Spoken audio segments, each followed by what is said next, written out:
왜 스파르타 하면 지옥 훈련이 떠오르게 되는 걸까요? 그리고 이 스파르타식 지옥 훈련이 과연 정말로 효과가 있었던 걸까요? 하지만 정말로 스파르타가 그렇게 최강의 군사력을 자랑했을까요? 고대 그리스 역사 전체를 살펴보게 되면 정답은 아닌 것입니다. 하지만 고대 스파르타식 교육인 아고게가 당시에 굉장히 많은 나왔듯이 사실 저는 이 현대에도 이런 스파르타식 교육, 주입식 교육 이런 부분들이 분명히 많은 갖고 있다고 생각을 하게 되는 것 같아요.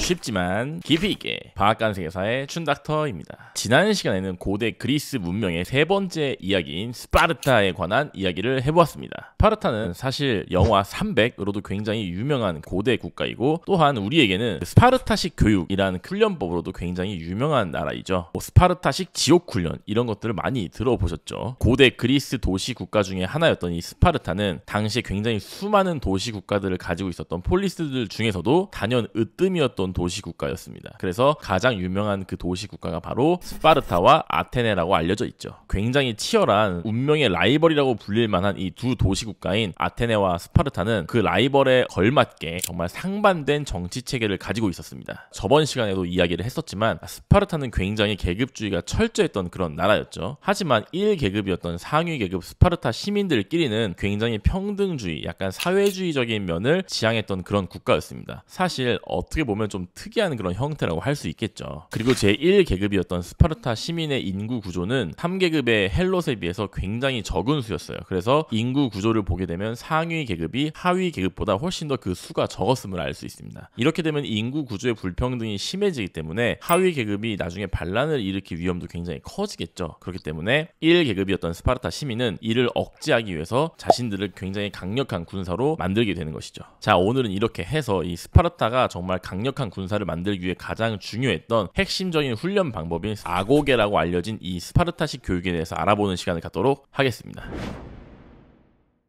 왜 스파르타 하면 지옥 훈련이 떠오르게 되는 걸까요? 그리고 이 스파르타식 지옥 훈련이 과연 정말로 효과가 있었던 걸까요? 스파르타는 영화 300에서 나온 것처럼 정말 최강의 전사, 육지에서는 정말 무적이었던 그런 무쌍을 찍었던 스파르타 군인들이 정말로 맞았을까요? 그것에 대해서 파헤치는 시간을 갖도록 하겠습니다. 바로 시작할게요.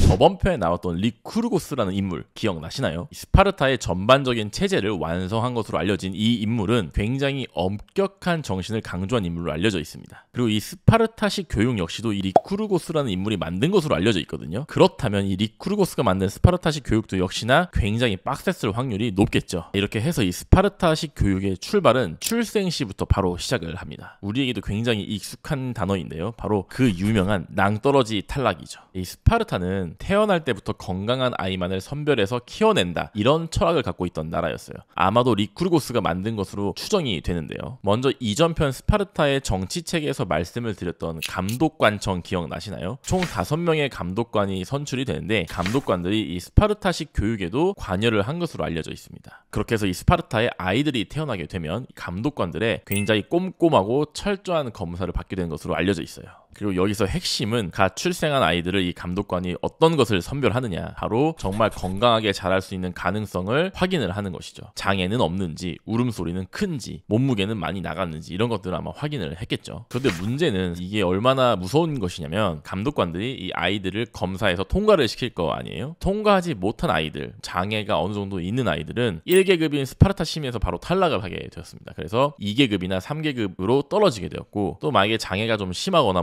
울음소리를 못 낸다거나 정말 건강할 확률이 없어 보이는 그런 아이들은 그 자리에서 낭떠러지로 바로 떨어뜨려서 죽여버리게 된 것이죠. 사실 이것을 현대사회의 관점에서 보자면 사실 영아 살해나 마찬가지인 굉장히 무서운 부분이거든요. 태어나자마자 아이가 건강함이 부족하다는 이유만으로 그냥 떨어뜨려서 죽여버린 것이죠. 그것도 사실 이건 가족이 선택한 것도 아니고 나라에서 감독관이 직접 나와서 검사를 하고 합법적으로 죽이게 된 것이나 마찬가지인 것이죠. 이런 부분은 굉장히 제가 봤을 때, 또 현대사회의 관점에서 봤을 때는 스파르타는 정말 좀 충격적이고 지독한 부분이라고 할 수 있을 것 같아요. 그리고 이것은 여성에도 해당이 되었었거든요. 스파르타는 여성 역시도 굉장히 강력한 전사를 낳을 수 있는 건강한 엄마여야 된다는 철학이 강했습니다. 그렇기 때문에 여자는 태어나자마자 죽였던 것은 아니고 2차 성징이 나타나게 되면 아이를 건강하게 낳을 수 있는 그런 여자로 성숙할 수 있느냐 이런 것들을 판단을 했다고 해요. 근데 문제는 예를 들면 키가 좀 작다든지 골반이 좀 작다든지 이런 2차 성징이 잘 나타나지 않는다 싶으면 바로 탈락시켰다고 합니다. 물론 고대 사회였기 때문에 비과학적인 면도 있었을 것이고 또 의학적이지 못한 부분도 있었던 것이죠. 어찌됐든 간에 스파르타의 아고게는 정말 출생 때 그리고 성장 시기부터 굉장히 잔인하고 지독하게 출발을 하게 되는 것이죠. 사실 이 춘닥터는 이런 부분부터 벌써 약간 충격적이지 않나 그런 생각을 하게 되는 것 같아요. 그리고 이렇게 출생 시 살아남은 아이들은 7살까지 집에서 부모님의 사랑을 받으면서 자라나게 된다고 합니다. 그리고 7살이 되면서 바로 합숙훈련으로 돌입하게 됩니다. 사실 7살이면 우리나라로 치면 아직 초등학교도 입학하지 않은 상태인데요. 하지만 스파르타가 어떤 나라죠? 오직 강한 전사만 키우는데 몰입했던 굉장히 지독한 나라였죠. 이들에게는 부모의 따뜻한 보살핌마저도 사치였다고 생각을 했던 것입니다. 그리고 이렇게 부모님의 따뜻한 품을 떠나 합숙훈련을 시작하는 것으로 아고게가 본격적으로 시작을 하게 되는 것이죠. 결국 이 아고게라고 하는 단어는 그리스어로 스파르타식 교육을 말하는 것입니다. 그럼 이 합숙훈련의 첫날 밤을 먼저 살펴보도록 하겠습니다. 일단 따뜻한 집을 떠나서 아이가 합숙훈련에 도착을 하면 합숙훈련장의 조교가 아직 7살밖에 안 된 아이들을 채찍질했다고 합니다. 아직 어린 아이의 옷을 벗겨서 심하게 채찍질을 하는 것이죠. 여기에서 이 채찍질을 받고도 비명을 지르지 않고 꾹 참는 아이는 통과가 되고 비명을 지르는 아이에게는 계속 채찍질을 했던 것으로 알려져 있어요. 사실 지금 시대의 관점에서 보면 이 감독관은 아동학대로 진작에 끌려가서 감옥살이를 해야 될 것 같은데요.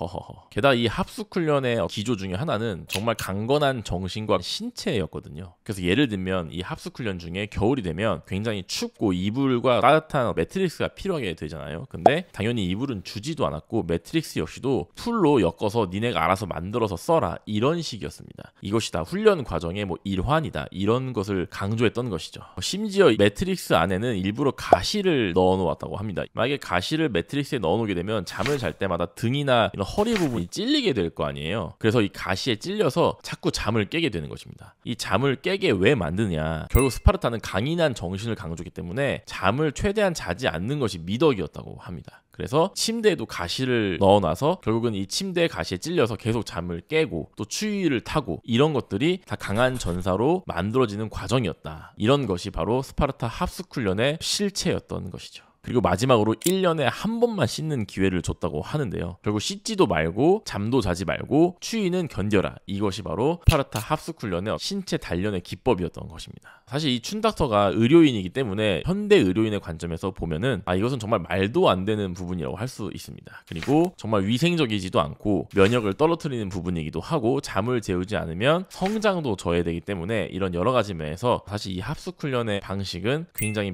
비과학적이고 위생적이지 않다고 결론을 내릴 수 있을 것 같아요. 이렇게 일주일간 합숙 생활을 마치게 된 스파르타의 훈련생들은 본격적으로 스파르타식 훈련에 돌입하게 됩니다. 그리고 이 스파르타식 훈련이라 함은 역시나 전투 훈련이 주를 이루게 되겠죠. 강력한 전사를 키우기 위해 했던 전투 훈련은 보통 일과 중에 10시간가량을 소화했다고 합니다. 그리고 그 내용을 살펴보면 당연히 기초 체력 훈련이 포함되어 있고 그리고 전투의 기술적인 부분들 뭐 레슬링이라든지 검술, 창술, 방패술 그리고 어떤 진영과 대형에 관한 뭐 진법, 방진 이런 부분들이 포함되었다고 해요. 그리고 여기서 재밌는 점 하나가 훈련병들은 훈련을 할 때 음악을 틀어놓고 음악에 맞춰서 마치 무용을 하듯이 그 훈련을 진행했다고 하는데요. 이것은 사실 중국의 무술 훈련과도 굉장히 비슷한 개념인데 음악을 틀어놓으면 리듬감이 생기게 되잖아요. 그래서 이 리듬감을 통해서 정해진 군무 아니면은 정해진 전투 동작 이런 것들을 리듬에 맞춰서 진행을 하게 됐던 것이죠. 우리나라 태권도 같은 경우도 품새라는 게 있잖아요. 뭐 1장, 2장, 3장 이렇게 각 장마다 정해진 동작들이 있는데 그 동작들을 저희도 기합을 외치면서 박자에 맞춰서 그 동작을 시전하게 되죠. 그런 것처럼 스파르타 역시도 이런 음악과 리듬에 맞춰서 자신들의 어떤 정해진 전투 동작과 전투 대열 이런 훈련들을 진행을 했던 것을 알 수 있습니다. 그리고 이렇게 스파르타 훈련병들은 개인적인 단련뿐만 아니라 당연히 단체전도 중요했을 것이잖아요. 그래서 자체 청백전 같은 이런 단체전 역시도 2주에 한 번씩 계속 진행을 했다고 알려져 있습니다. 협동심이라든지 팀워크를 다지는 그런 훈련 훈련도 같이 진행을 했다는 것이죠. 그리고 이런 전투 훈련이나 단체 훈련 외에도 스파르타인들이 또 했던 강력한 훈련 중에 하나는 바로 신체 강화 훈련입니다. 자, 무슨 슈퍼 솔저를 만드는 느낌이 들지 않으신가요? 허허허. 자, 일단 이 스파르타는 훈련생들이 15살이 되기 전까지 매년 1년마다 한 번씩 신체 강화 의식을 시행했다고 합니다. 그러나 역시도 이 신체 강화의 내용을 살펴다 보면 좀 충격적인 내용을 알 수 있게 됩니다. 일단 훈련생들을 형틀에 묶게 되는데요. 이 형틀에 묶은 훈련생들을 또 채찍질을 하게 됩니다. 아니 뭐 스파르타는 맨날 채찍질만 하나요? 어쨌든 이 형틀에 묶은 스파르타의 훈련생들을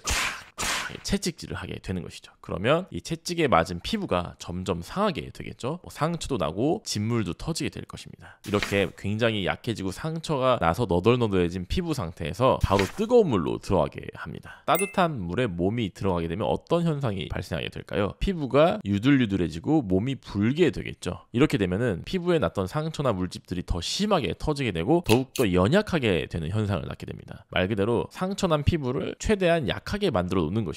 그 상태에서 맨몸으로 자갈밭에서 구르라고 합니다. 이렇게 되면은 자갈이 막 섞이고 그 와중에 약해진 피부가 더더욱 상처가 많이 나겠죠. 마지막으로 이 피투성이가 된 만신창인 몸을 가지고 찬물에 뛰어들게 하는 것이죠. 갑자기 찬물에 들어가면은 피부가 경직되면서 일종의 약간 경화 같은 현상을 겪게 되겠죠. 이런 과정들을 거치면서 스파르타인들은 피부가 강해진다. 그래서 몸이 튼튼해진다. 이렇게 생각을 했던 것입니다. 근데 사실 아무리 이런 의식을 거친다고 한들 과연 제가 창으로 피부를 푹 찔렀을 때 스파르타인들의 몸을 뚫지 못할까요? 전혀 그렇지 않았겠죠. 약간의 피부가 좀 단단해지고 굳은 살이 많이 박힐 수는 있었을 것입니다. 하지만 칼과 창이 오가고 화살이 오가는 그런 전투에서 과연 그 피부에 단단함이 얼마나 영향을 미쳤을지는 정말 미지수라고 할 수 있는 것 같습니다. 게다가 피부가 상처가 나고 그 안에 균이 들어갈 확률이 굉장히 높거든요. 그렇게 되면 뭐 파상풍이라든지 감염이 생길 수 있는 위험이 굉장히 높아지게 됩니다. 그래서 이렇게 신체 강화 의식을 겪고 나서 오히려 저는 아마 스파르타 훈련생들이 죽거나 다치는 경우 또 장애가 생기는 경우도 많았을 것이라고 추측이 돼요. 사실 이런 상황에서 그냥 피부를 강하게 만드는 것보다는 그냥 갑옷 덧대고 싸우면 되는 거 아닌가요? 자, 어쨌든 이렇게 말도 많고 탈도 많던 이런 수많은 훈련들이 어느 정도 끝나게 되고 12살 정도로 훈련생들이 자라나게 되면 망토를 장착하도록 하였습니다. 자, 이 망토라고 하는 것은 스파르타의 군인을 상징하는 것인데요. 사실 12살이면 아직 우리나라 나이로는 초등학교 5학년 정도의 수준이거든요. 이 초등학교 5학년 수준의 훈련생들을 망토를 걸치게 하고 스파르타의 정식 군인으로 인정을 하게 되었던 것이죠. 그리고 16살이 되면은 이 합숙훈련 공동체 활동에서도 저녁만 밥을 제공을 했다고 합니다. 나머지 두 끼는 어떻게 해결을 하라는 걸까요? 자, 이 부분 역시 굉장히 스파르타다운 기상천외한 방법을 사용하게 되는데요. 나머지 두 끼는 마을로 내려가서 식량을 약탈하거나 훔쳐서 먹으라는 것이었습니다. 이건 또 진짜 무슨 말이죠? 저번 편에도 말씀을 드렸지만 스파르타는 인구 구조가 굉장히 심각했던 나라였죠. 그래서 3계급이었던 헬롯이 훨씬 더 수가 많았고 1계급이었던 스파르타 시민은 그 수가 굉장히 적었습니다. 그렇기 때문에 이 스파르타 시민은 언제나 이 3계급인 헬롯의 반란을 두려워할 수밖에 없고 굉장히 억압하고 괴롭히는 방식으로 지배하는 방법을 선택했었어요. 자, 마찬가지 논리였는데요. 스파르타는 16살이 된 훈련생들에게 마을로 내려가서 3계급인 헬롯을 약탈하고 뺏어서 식량을 취하라, 그런 것이었습니다. 저는 사실 이 스파르타의 강력한 이미지와는 다르게 약간 찌질하지 않나, 왜 이렇게 3계급을 못 잡아먹어서 안달인가. 사실 그 지배 계급과 피지배 계급이 공존하는 방법은 굉장히 여러 가지가 있을 수 있다고 생각을 하거든요. 근데 스파르타는 굉장히 억압적일 뿐만 아니라 이렇게 막 괴롭히고 핍박을 하고 이런 방식을 선택을 했던 나라였던 것 같아요. 그래서 사실은 뭐 헬롯을 원래 법적으로는 죽이면 안 된다고 되어 있었지만 훈련생들에게는 음식을 훔치고 여의치 않은 상황에서는 죽여도 된다, 이렇게까지 이야기를 했다고 알려져 있습니다. 그리고 이 스파르타 훈련병들이 처벌을 받거나 굉장히 크게 혼나는 경우들이 있었는데요. 그게 보통은 뭐 분쟁을 일으키거나 아니면 사람들을 잔인하게 죽였을 때, 저 같으면 이럴 때 처벌을 내릴 것 같거든요. 스파르타는 역시나 그러지 않았습니다. 훈련병들이 도둑질을 하거나 아니면 식량을 탈취하는 과정에서 들키면 혼을 냈다고 해요. 나쁜 짓을 하더라도 들키지 않는 것이 결국 미덕이었던 것이죠. 사실 이런 것은 현대 윤리적인 관점, 도덕적인 관점에서 보면 좀 이해하기 힘든 부분이기도 한데, 스파르타라는 나라가 정말 약육강식의 법칙에 철저하게 그 자신의 철학을 관철했던 나라가 아닌가, 그런 생각이 들게 되는 것이죠. 그렇게 해서 이 스파르타의 훈련병들은 결국 16살 이후에는 이 나머지 두 끼를 약탈과 도둑질 이런 것들로 연명을 하게 되면서 자신들만의 생존 방식을 기르게 되었던 것입니다. 이런 과정을 거치게 되면 사실 저는 인성도 좀 삐뚤어지지 않을까 걱정이 되는데요. 이것이 과연 스파르타 교육의 실체였을지도 모르겠어요. 그리고 이렇게 수많은 과정들 끝에 훈련병이 20살에 이르게 되면 아고게의 끝인 마지막 통과 의례를 시행하게 되는 것입니다. 창을 들고 산속에 혼자 들어가서 짐승을 잡아오는 것이었다고 해요. 물론 영화 300에서도 이런 장면이 잠깐 나온다고 하는데 육식동물, 늑대 같은 동물을 때려잡는 것으로 나온다고 합니다. 하지만 실제로 창을 들고 20살의 청년이 늑대를 잡는 게 쉬운 일은 아니었겠죠. 실제로 대부분은 초식동물인 사슴이나 고라니 이런 것들을 창으로 찔러 죽여서 가지고 내려왔다고 합니다. 그리고 역시나 이 마지막 통과 의례에서도 젊은이들의 만용이란 게 또 있잖아요. 내가 싸움도 좀 잘하고 힘도 세고 이런 경우에는 정말 육식동물을 잡으려고 산속에 들어간 경우도 있었다고 합니다. 그리고 이 육식동물들은 굉장히 위험하기 때문에 죽음을 맞이하는 경우도 종종 있었다고 해요. 이 수많은 힘든 아고게를 거쳤는데 마지막 통과 의례에서도 죽음을 맞이할 수 있는 그런 위험이 도사리고 있는 것이죠. 제가 말하면서도 좀 힘이 들었던 것 같은데요. 이렇게 악명 높은 아고게, 즉 스파르타식 교육은 20살을 끝으로 막을 내리게 됩니다. 스파르타식 교육으로 알려진 이 아고게에는 어떤 부작용이 있었을까요? 사실 정말 많은 부작용이 있게 되는데 출생 시 탈락에 대한 부분입니다. 일단 먼저 스파르타는 출생 시부터 너무나도 많은 아이들을 죽이게 되는 결과를 낳게 되는데요. 사실 아기들이라 하는 것은 처음에 성장 가능성이란 게 있는 것이거든요. 그래서 이 아이가 처음에는 좀 약하지만 나중에는 정말 건장하게 자라나는 경우도 있고 처음에는 건강했지만 나중에 생각보다 잘 못 크는 경우도 있죠. 여자 같은 경우도 제가 잠깐 말씀을 드렸지만 2차 성징이 뒤늦게 나타나는 경우도 있고 일찍 나타나는 경우도 있습니다. 처음엔 잘 보이지 않다가 정말 나중에 20살 성인이 되어서야 자신의 어떤 기능을 더 발휘하게 되는 그런 경우도 얼마든지 있을 수 있죠. 사실 인간의 성장이라 하는 것은 예측 불가능한 것이기 때문에 아기 때 그 모든 것을 절대로 다 알 수가 없는 것이거든요. 하지만 결국 이 아고게 스파르타식 교육은 출생 때 많은 것들을 탈락시켜 버림으로써 수많은 발전 가능성을 모두 갖다 버리게 되는 그런 결과를 낳게 되는 것이죠. 이렇게 되면 당연히 뛰어난 전사를 지향했던 훌륭한 피지컬을 가진 그런 아이들이나 전사들을 얻을 수 있는 확률도 줄어들게 되겠죠. 그리고 이렇게 애들을 태어날 때부터 탈락을 시키게 되면 출생 사망률이 높아지는 것이잖아요. 그러면 출생률이 줄어들겠죠. 그래서 저출산 문제와 인구 감소 문제를 결국 피할 수 없게 되는 것입니다. 아주 중요한 문제라고 할 수 있어요.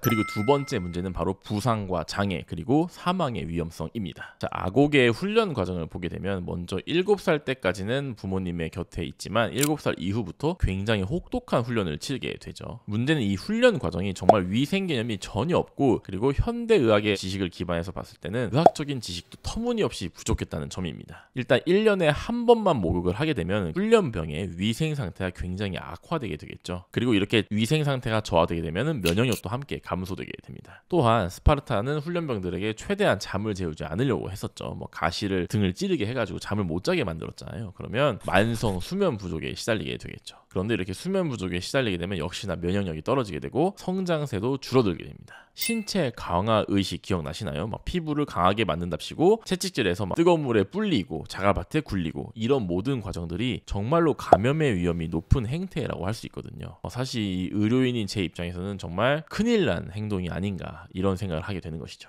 게다가 스파르타는 공동 합숙 훈련을 할 때 굉장히 맛없고 영양가가 떨어지는 죽을 먹었다고 알려져 있거든요. 이 먹을 것 역시도 풍족하게 먹으면 사치다 이런 것이 스파르타의 철학이었어요. 그렇기 때문에 스파르타는 훈련생들이 양껏 먹지도 못하고 풍부한 영양을 섭취하기도 분명히 힘들었을 것입니다. 게다가 16살 이후부터는 마을로 내려가서 약탈을 해서 두 끼를 채웠어야 하잖아요. 사실 약탈을 한다는 것이 말이 쉽지 얼마나 식량을 구하기가 쉽지 않았겠어요. 그렇기 때문에 스파르타는 영양 상태도 굉장히 좋지 않았을 확률이 높습니다. 그렇게 해서 만성 수면 부족, 영양 부족, 그리고 잠을 재우지 않으면 면역력 저하와 상처 이런 것들로 인해서 항상 질병의 위험에 훨씬 더 많이 노출되어 있다고 보시면 될 것 같아요. 게다가 스파르타의 훈련 과정이 7살부터 20살 완전히 성장하는 시기잖아요. 성장 시기에 이런 여러 가지가 다 결핍되어 있었기 때문에 제가 봤을 때는 스파르타는 건장한 청년으로 자라나기도 굉장히 어려운 환경이었다고 할 수 있겠습니다. 결국은 그들이 그렇게도 원했던 강력한 피지컬을 가진 어깨도 딱 벌어지고 키도 크고 근력도 많이 있고 이런 강력한 전사를 키워내기가 굉장히 열악한 환경이었던 것이죠. 사실 우리는 영화 300 하면 이 스파르타의 전사가 정말 역대 최강 이런 이미지가 있잖아요. 그 페르시아의 수십만 대군을 단 300명이 상대할 정도로 굉장히 강력한 전투력을 자랑했다. 우리가 지상 최대의 생물이다. 뭐 이런 느낌을 줄 정도로 굉장히 강력한 군사적 이미지를 갖고 있는 나라가 스파르타입니다. 하지만 정말로 스파르타가 그렇게 최강의 군사력을 자랑했을까요? 고대 그리스 역사 전체를 살펴보게 되면 정답은 아니라는 것입니다. 그렇게 혹독하게 훈련을 하고 군사에 올인을 했던 스파르타가 왜 최강의 육군이라고는 불렸지만 실제 승률은 높지 않았을까요?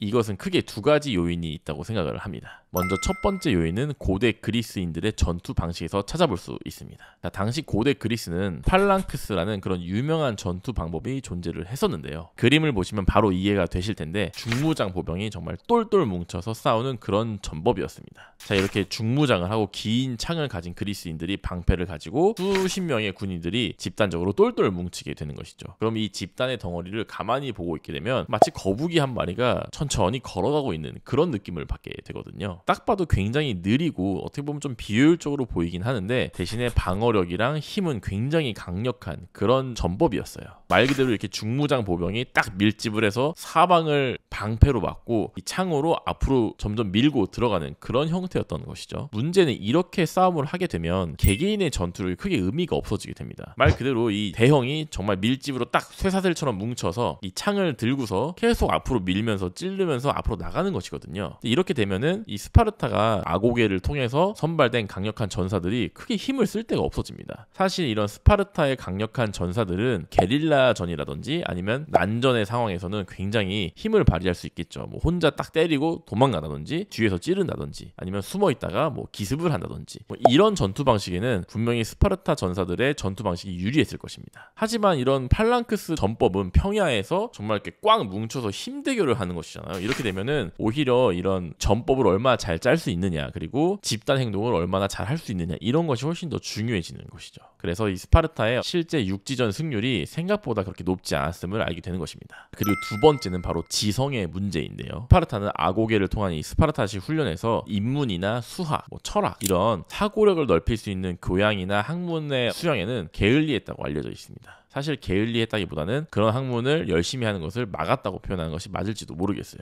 어떤 인간의 삶에 도움이 되는 그런 다양한 학문을 익히지 못하게 하고 오직 군사에만 집중할 수 있도록 그런 지식만 몰두를 했던 것이죠. 하지만 이렇게 되면 사실 종합적인 사고력이 분명히 떨어지게 될 것이잖아요. 멀리 보고 넓게 볼 수 있는 그런 시야도 분명히 없어졌을 것입니다. 오직 싸움만 잘하는 그런 일종의 전투 기계 아니면 살인 병기 이런 것들만 존재를 하게 되는 것이죠. 이렇게 되면 스파르타는 개개인의 육탄전이나 이런 부분에서는 유리했을지 모르지만 전쟁에서는 가장 중요한 것이 바로 전술과 전략이잖아요. 지휘관이 머리가 좋고 결단력이 좋아야 그 전쟁에서 승리를 하게 되는 것입니다. 하지만 스파르타는 그런 폭넓은 사고력을 가질 수 있는 기회조차 없었기 때문에 뛰어난 지휘관이 나오기 힘들었던 것이죠. 어떻게 보면 단순 무식하고 싸움만 잘하는 그런 사람들만 온통 모여있던 집단이 바로 스파르타였다고 할 수도 있는 것이고 그것을 만든 것이 바로 아고게라고 할 수 있는 것이죠. 실제로 이 스파르타의 말기를 보게 되면은 저출산과 인구 감소에 허덕이게 되다가 또 다른 도시국가인 테베에게 육지에서 전투에 패하게 되면서 쓸쓸한 쇠락의 길을 맞이하는 것으로 알려져 있어요. 영화 300이 히트를 치기 전에도 사실 우리나라에서는 이 스파르타식 교육이라는 단어가 유행을 했던 것으로 저는 기억을 하는데요. 일단 이 대한민국이라는 나라, 우리나라는 굉장히 교육열이 높은 나라잖아요. 그렇기 때문에 사실 이런 스파르타식 교육이라는 단어에 조금 더 집중을 하고 유행을 했던 것인지도 모르겠어요. 어쨌든 이렇게 현대에서도 이 스파르타식 교육이라고 말을 하면 굉장히 극한의 강도 높은 훈련을 요하는 고강도의 교육법을 말하는 것으로 통용되었던 것 같습니다. 그래서 이런 고강도의 반복된 훈련 방식이 우리나라의 주입식 교육과도 굉장히 잘 어울리는 부분이 있지 않았나 그런 생각도 들게 됩니다. 하지만 고대 스파르타식 교육인 아고게가 당시에 굉장히 많은 부작용을 낳았듯이 사실 저는 이 현대에도 이런 스파르타식 교육, 주입식 교육 이런 부분들이 분명히 많은 부작용을 갖고 있다고 생각을 하게 되는 것 같아요. 결국 이 현대 사회에서도 이런 극한의 강도를 요하는 반복적인 교육 방식은 사고의 폭을 좁히게 만들고 단순한 사고만을 반복하게 되는 기계적인 형태로 형태를 낳게 될 거라고 이 춘다터는 생각을 하게 됩니다. 뭐든지 과하면 부작용을 낳게 되어 있다고 하잖아요. 단기간의 경쟁 사회에서는 이런 극한의 훈련과 절제된 생활이 분명히 약간의 효과가 있었을지는 모르겠어요. 하지만 춘닥터 같은 경우는 일단 아이들에게 선택지와 정답의 가능성을 열어두고 교육을 하는 방식이 어떨까 그런 생각이 들게 됩니다. 그렇게 해서 우리 아이들이 진정한 잠재성을 터뜨릴 수 있게 되고 진짜 아이들이 하고 싶은 것 그리고 정말 잘 할 수 있는 것이 무엇인지 그런 것들을 발견할 수 있게 이끌어주는 것이 진짜 건강한 교육이 아닐까 그런 생각을 잠시나마 하게 됩니다. 자, 오늘은 이렇게 고대 스파르타식 진짜 교육인 아고게에 대해서 알아보는 시간을 가졌습니다. 여러분들은 어떤 생각을 갖게 되셨나요? 정말로 극한의 훈련이 인간에게 어떤 의미가 있는지 오늘은 좀 깊게 생각해보는 시간을 가졌던 것 같기도 합니다. 항상 모든 것에 정답은 없지만 과열된 방식이라든지 극한의 방식이 조금은 균형 감각이 깨지는 것이 아닐까 춘닥터는 이렇게 생각을 하게 되고요. 자, 그리고 이제 다음 편은 드디어 스파르타의 영원한 라이벌인 아테네에 대해서 알아보는 시간을 갖도록 하겠습니다. 이 아테네라는 나라는 정말 스파르타와는 정반대의 나라인데요. 그럼 이 나라는 또 어떤 흥망성쇠를 겪게 되는지 스파르타와 비교해서 보는 것도 굉장히 재밌는 시간이 될 것 같습니다. 그럼 다음 편도 기대하는 마음으로 다시 만나도록 할게요. 아참 구독과 좋아요 잊지 말아 주시고요. 다음 편에 또 만나도록 하겠습니다. 좋은 밤 보내세요. 안녕.